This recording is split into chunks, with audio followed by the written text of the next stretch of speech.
Great morning, everyone. Dear student, how are you? I hope all are fit and fine. Let's start Hindi व्याकरण chapter number 21 अनुच्छेद लेखन। आज हम अनुच्छेद लेखन चैप्टर के माध्यम से समझेंगे कि अनुच्छेद क्या होता है और अनुच्छेद लेखन लिखते समय हमें किन किन बातों का ध्यान रखना चाहिए। तो लेट्स स्टार्ट। फर्स्टली, अनुच्छेद क्या होता है? आपस में एक दूसरे से संबंधित वाक्यों का एक ऐसा समूह जिसमें किसी बड़े विषय के एक भाग या उपभाग का वर्णन किया जाता है उसे अनुच्छेद कहते हैं। मीन्स अनुच्छेद में एक वाक्य दूसरे वाक्य से संबंधित होता है, यानी एक वाक्य दूसरे वाक्य से संबंधित होता हुआ एक ग्रुप होता है जिसमें किसी एक बड़े विषय मीन्स जैसे हम निबंध को ले लेते हैं, ठीक है। निबंध का एक भाग या उपभाग का वर्णन करना ही अनुच्छेद कहलाता है। निबंध में हम भूमिका यानी पहले इंट्रोडक्शन करते हैं, फिर उसका मध्य भाग बताते हैं, फिर उपसंहार देते हैं, ठीक है। तो निबंध हम 3 या 4 अनुच्छेदों में लिख सकते हैं, लेकिन अनुच्छेद निबंध का एक भाग होता है। ओके, तो अनुच्छेद क्या होता है? आपस में एक दूसरे से संबंधित होते हैं वाक्य, उनका एक ग्रुप होता है, समूह होता है, जिसमें किसी एक बड़े से विषय का एक भाग या उपभाग क्या कहलाता है? अनुच्छेद कहलाता है। ओके, नेक्स्ट, अनुच्छेद लेखन। अनुच्छेद लेखन को हम और भी अधिक विस्तार से समझते हैं। हम अपने मन के भाव को, जब हम अपने मन के भाव को, अपने विचारों को अनेक प्रकार से प्रकट करते हैं। जैसे कभी हम अपने मन की जो बातें होती है वो बिल्कुल विस्तार से बताते हैं, बिल्कुल डिटेल में हम अपनी बातों को बताते हैं। कभी संक्षेप में, संक्षेप मीन्स उसको छोटा करके बताना, ठीक है, यानी विस्तारित चीज को, जो चीज का हमने विस्तार कर दिया उसको छोटा करना संक्षेप कहलाता है।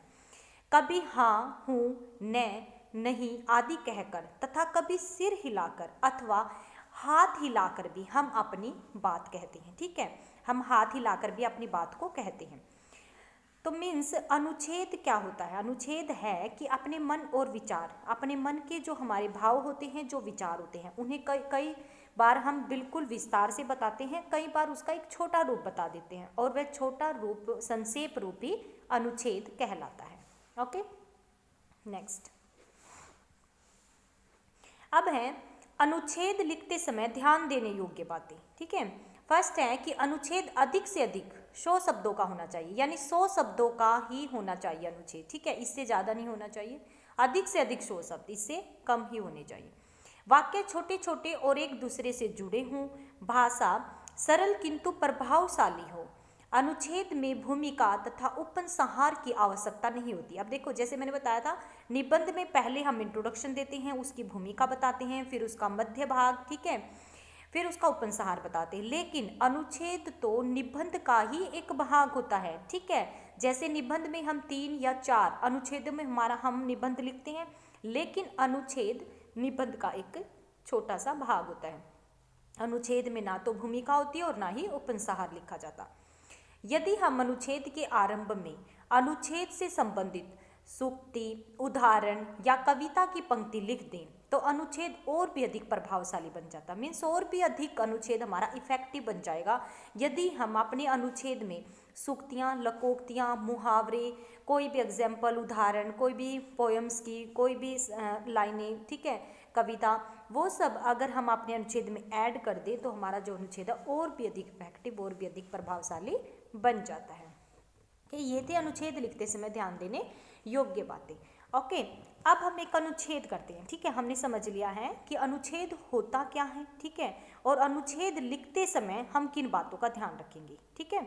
अनुच्छेद निबंध का एक छोटा सा भाग होता है, ठीक है, यानी एक बड़े से विषय का छोटा भाग। तो मान लो आपको एक अनुच्छेद दिया जाता है, वायु प्रदूषण पर आपको एक अनुच्छेद लिखना है। ओके, अब देखिए वायु प्रदूषण पर कैसे अनुच्छेद बनाएंगे। जैसे हम सिर्फ इसमें 2 ही बातों को लेंगे। एक तो वायु का महत्व बता देंगे कि वायु की इम्पोर्टेंस क्या है, एयर की इम्पोर्टेंस क्या है हमारे लिए, और एक हम बताएंगे कि वायु प्रदूषण के कारण है उसके दुष्परिणाम, ठीक है। तो देखिए, हम एक बात का ध्यान रखिए, अनुच्छेद एक ही भाग होता है तो एक ही पैरे में लिखा जाता है, ठीक है, एक ही पैरा होता है, इसमें कभी भी 2 पैरे नहीं बनते, 2 या 3 बिल्कुल भी नहीं बनते।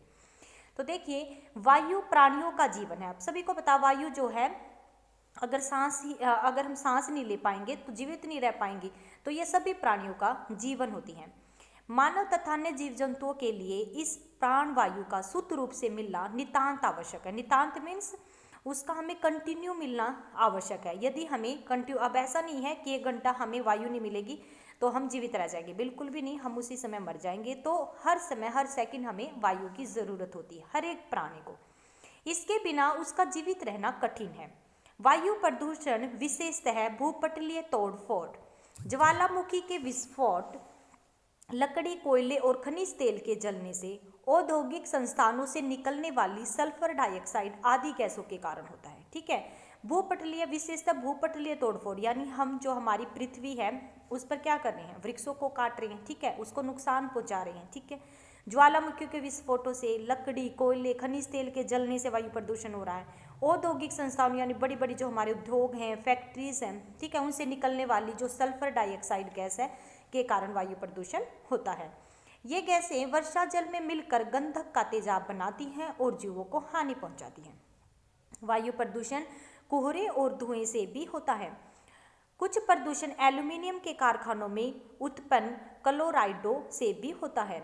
इन सब प्रदूषणों से एलर्जी उत्पन्न होती है, जो एक भयानक रोग है।